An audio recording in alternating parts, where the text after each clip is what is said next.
Les aigles se rassemblent. Lettre du 2 mars 2024 du frère Joseph Branham aux aigles qui se rassemblent autour de la voie du 7e ange. Chère famille qui est le chef-d'œuvre, comme ces derniers messages ont été absolument parfaits pour l'épouse de Christ, Dieu qui s'est dévoilé devant nous, s'est révélant à la vue de tous. Le monde ne peut pas voir cela, mais pour nous, son épouse, c'est tout ce que nous pouvons voir. Nous avons franchi le voile et nous le voyons exposé au regard de tous. Dieu derrière des poses humaines. La parole a été faite chair exactement comme il l'a promis dans Luc 17 et dans Malachie 4. Dieu s'est caché derrière un voile humain dans son prophète et dans son Église. Nous sommes les gens les plus heureux du monde quand nous entendons Dieu parler par son ange messager et qu'il nous dit, Écriture. Je suis tellement reconnaissant pour vous. Je suis si heureux d'être associé avec vous. Je suis si heureux d'être l'un de vous. Que Dieu soit avec vous. Il le sera. Il ne vous délaissera jamais. Il ne vous abandonnera jamais. Il ne vous quittera pas. Vous avez franchi le voile à présent. Fin de citation, frère Joseph continue. Pour tous, nous sommes devenus de drôles d'oiseaux, même dans nos propres rangs. Mais nous sommes tellement fiers, tellement reconnaissants pour cette révélation de la parole pour aujourd'hui qu'il nous a donnée, d'être de fous de Christ et de sa parole manifestée. Nous avons placé notre foi avec la foi de son prophète et nous sommes unis, formant la grande entité de Dieu. Il ne peut rien faire sans nous. Nous ne pouvons rien faire sans ce prophète. Et nous ne pouvons pas non plus faire quoi que ce soit sans Dieu. Donc, tous ensemble, nous formons une entité, la connexion. Dieu dans son prophète, son épouse. Nous sommes devenus son chef-d'œuvre. Il lui a fallu 4000 ans pour faire son premier chef-d'œuvre.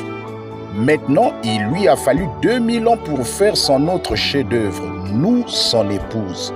Sa grande famille qui est son chef-d'œuvre, le deuxième Adam et la deuxième Ève. Nous sommes maintenant prêts pour le jardin, le millénium. Il nous a façonnés de nouveau et nous sommes maintenant prêts. Nous sommes sa parfaite épouse parole, une partie de sa création originelle. La tige, l'aigrette et la balle sont maintenant en train de se rassembler dans la sémence, prête pour la résurrection et prête pour la moisson. L'alpha est devenu l'oméga, la sémence qui était allée en terre. La sémence qui était allée en terre a suivi un processus et est redevenue la sémence. Écriture. La sémence qui est tombée dans le jardin d'Éden et qui y est morte est revenue. De cette sémence imparfaite qui est morte là-bas, on en est revenu à la sémence parfaite, le deuxième Adam. Fin de citation, frère Joseph continue. Nous sommes maintenant devenus le deuxième Adam, la véritable épouse, la sémence revenue à la parole originelle. Nous devons avoir toute la parole pour pouvoir être la sémence. Nous ne pouvons pas avoir une moitié de sémence. Nous ne pousserions pas. Il faut que nous soyons la sémence entière. Il ne reste qu'une chose, c'est le moment de la moisson. Nous sommes parfaitement mûrs. Nous sommes prêts pour la venue. C'est le temps de la moisson. La sémence est revenue à son état originel. La famille qui est le chef-d'œuvre est revenue, Christ et son épouse. Pour encourager son prophète et son épouse, le Seigneur a donné une grande vision à son ange. Il lui a donné une vision préalable de nous, son épouse. Alors que nous défilions devant lui, il a dit que nous étions des petites dames charmantes à voir. Il a dit que nous avions tous les regards fixés sur lui quand nous défilions. À la fin, certaines étaient sorties des rangs et elles faisaient tout leur possible pour se remettre en ligne. Il a alors remarqué quelque chose de très important. Elles avaient les cheveux ailleurs.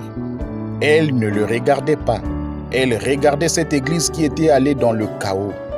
Comme je suis fier et reconnaissant de dire, pas nous, celle d'avant, nous n'avons jamais perdu le pas ni détaché notre regard de lui. Écriture. Alors le chef-d'œuvre est le Fils de Dieu, le chef-d'œuvre est l'épouse.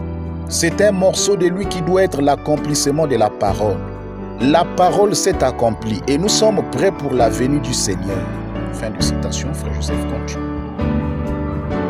Comme nous sommes reconnaissants de savoir que nous sommes sa famille, ses chefs-d'œuvre, la véritable épouse. La parole s'est accomplie et nous sommes prêts pour la venue du Seigneur. Je vous invite à vous joindre à nous ce dimanche à midi, heure de Jeffersonville, pour écouter la parole avec nous et pour devenir une partie de la famille de Dieu, de son chef-d'œuvre. Alors que nous écouterons le prophète nous apporter le message, le chef-d'œuvre. Du 5-7e mois 1964, frère Joseph Branham.